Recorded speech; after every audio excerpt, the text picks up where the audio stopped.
political scoop from Bihar as well, where we're seeing that Nitish Kumar once again has taken oath as the Chief Minister for the 8th time, and with him is the Deputy Chief Minister Tejasvi Yadav. Now, there were several comments that had been made about the kind of betrayal that the BJP has been talking about, and the Nitish Kumar in fact has also taken those questions right after he took the oath as well. And we will try to bring in Prakash Singh as well, since we are also keeping a track on what's really happening there in Bihar right now with respect to the cabinet ministers and the posts that will be given to different parties and allies in the Mahagathbandhan Sarkar that we are seeing in Bihar right now. And of course, there had been several demands that had been made by the Alliance Party as well as far as the cabinet ministerial posts are concerned in the new government, where Nitish Kumar has taken oath as the Chief Minister for the 8th time along with Tejasvi Yadav. And now, of course, we had seen that the Congress party had also been demanding at least 4 cabinet ministerial posts for themselves. Apart from that, they had also wanted a speaker of their own choice in the assembly as well. Apart from that, of course, we have seen the kind of political war of words that are continuing from the side of the BJP, where they are calling Nitish Kumar the habitual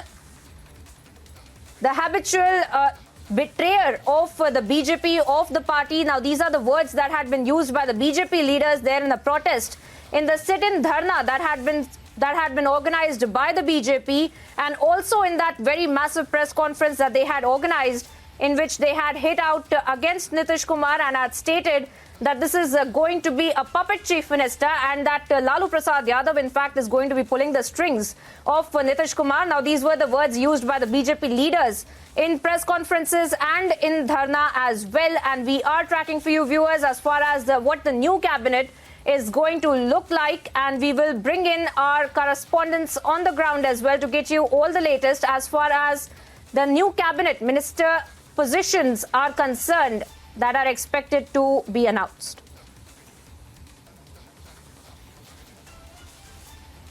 हमारे party के सब लोगों से पूछिए, जो approach था जिनके साथ थे, उनके साथ जो अप्रोच था, आप सोच न लीजिए भाई 3 में 2 अलगे न हो गए। तो जो उनका व्यवहार और जो कुछ भी चुनाव में जो अप्रोच था, अपने दल के सब लोगों को ये फीलिंग है कि ठीक नहीं है।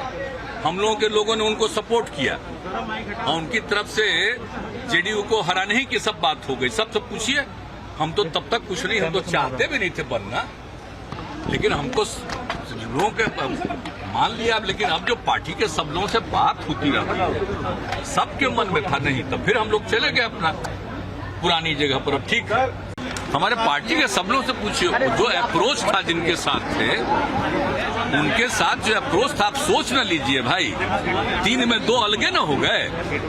तो जो उनका व्यवहार और जो कुछ भी चुनाव में जो अप्रोच था, अपने दल के सब लोगों को ये फीलिंग है कि ठीक नहीं है।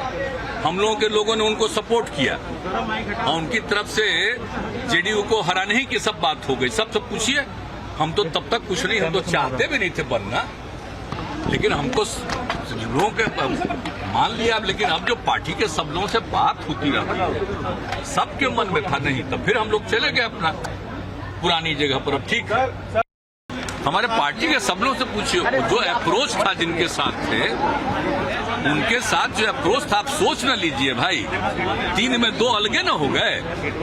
तो जो उनका व्यवहार और जो कुछ भी चुनाव में जो अप्रोच था, अपने दल के सब लोगों को ये फीलिंग है कि ठीक नहीं है।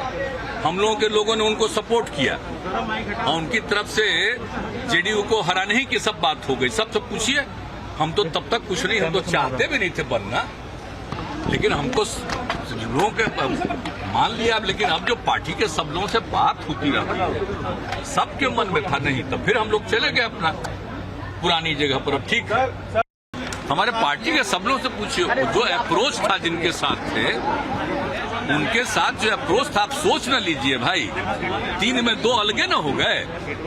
तो जो उनका व्यवहार और जो कुछ भी चुनाव में जो अप्रोच था, अपने दल के सब लोगों को ये फीलिंग है कि ठीक नहीं है।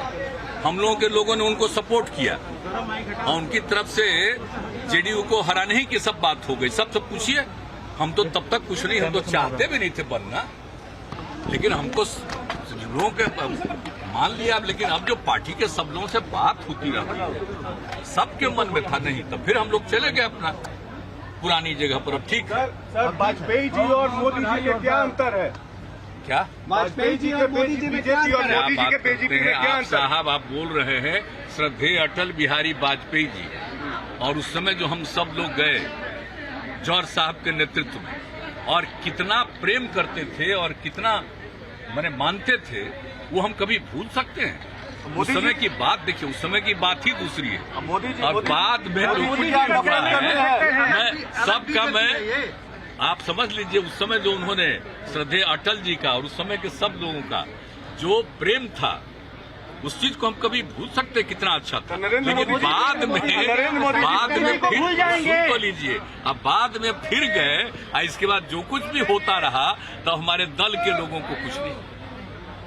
एक आदमी को हम जिम्मा दे दिए, और फिर उसी आदमी के बारे में सबसे पूछिए पार्टी के तरफ रहने के बजाय कहीं और दिमाग चले। मोदी जी क्या ना, हमको देखिए, हमको किन्हीं पर कुछ नहीं कहना है। सर, 2024 में प्रधानमंत्री पद के उम्मीदवार होंगे आप? नहीं, हम किसी चीज के उम्मीदवार का हम कोई दावेदारी नहीं, आपके कार्यकर्ता, लेकिन इतना तो जरूर कर दीजिए ना कि 14 में जो आए 24 तक के आगे रह पाएंगे कि नहीं रह पाएंगे, वो अपना नरेंद्र मोदी जी को रोकेंगे।